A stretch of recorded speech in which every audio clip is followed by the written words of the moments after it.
The American author Anand Giriharidas wrote this book called The Persuaders, which was all about Americans' failure to be persuaded that they may be wrong, the failure to change our minds. Do you think that that has seeped over here? Because you would have seen clearly the division between Democrats and Republicans in a way that it has never been before.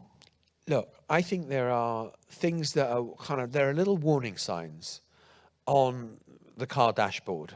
I'm using too many car metaphors. I'll have to go to a different metaphor.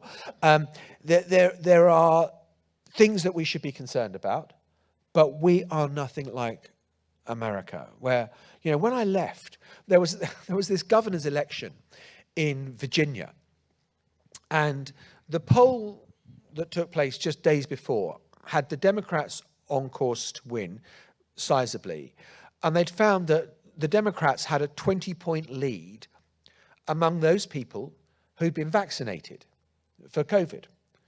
70% of the population had been vaccinated.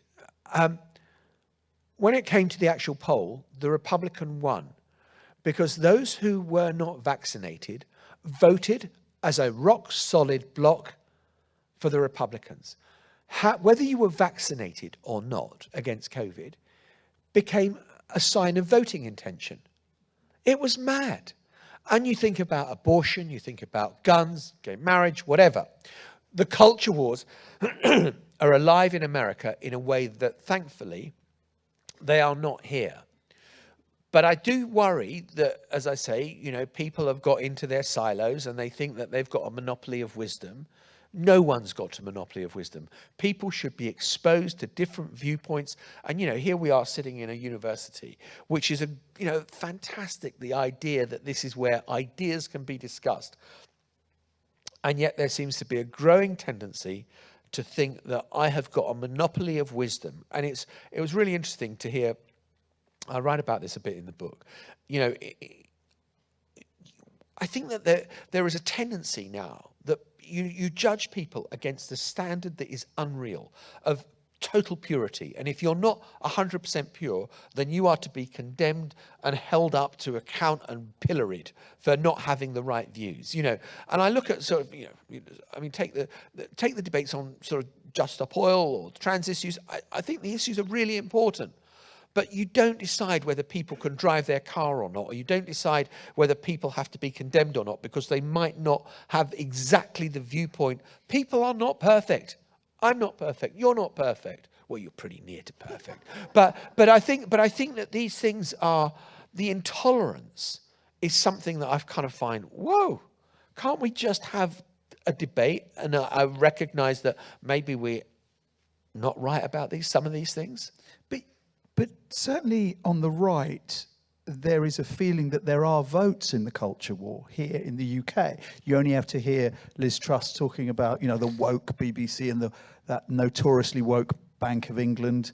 And you can then hear Kemi Badenoch saying the same things, culture war.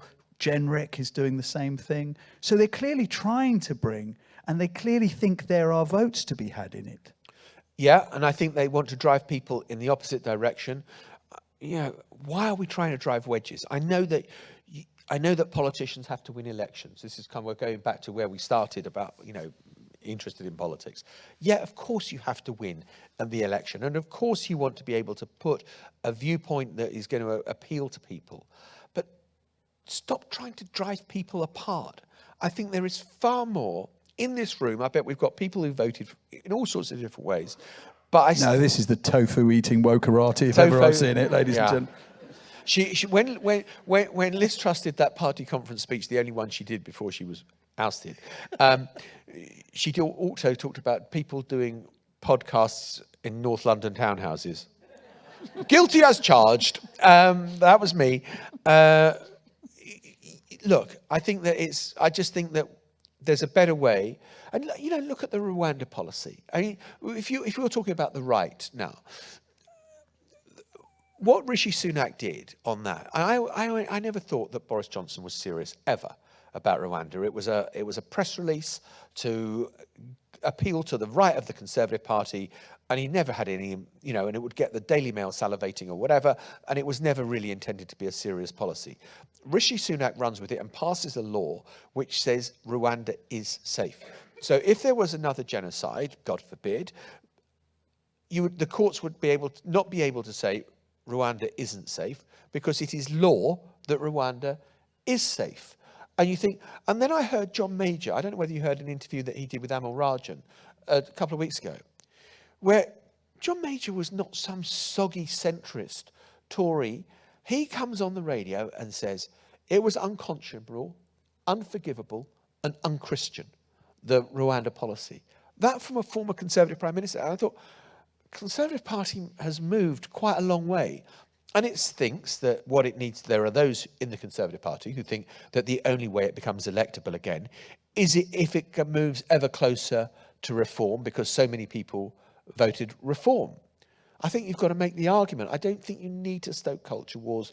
When Nigel Farage says, the thing about Rishi Sunak, well, he probably doesn't really understand our culture. And you think, come on, that's dog whistle racism. Or Kemi Badenoch says there are some cultures that are superior to others. Exactly. And I just think, I think that it's an ugliness that we don't need to ape from America. We've got enough problems as it is without stoking false divisions. I think there are real issues. I mean, this is where I think politics has failed. Just to make a slightly wider point about immigration. Look, I think it's absolutely right that people should be enraged by people arriving in rubber boats across the English Channel and illegal immigration. Of course, you've got to do everything you can to ban that. But when David Cameron was Prime Minister, he talked about getting net migration down to tens of thousands. It didn't happen. When we were going to leave the European Union, it would come right down because of it would stop the free movement of people from the EU. It's trebled. Why don't we just have a more honest conversation about migration, which says illegal migration, reprehensible. The people traffickers are disgusting human beings. We have got to absolutely stamp on it. But we need people. I mean, I went to Nigel Farage's campaign launch in Clacton when he. We don't have to. Ladies so you and don't have to. To these things. So we don't have to.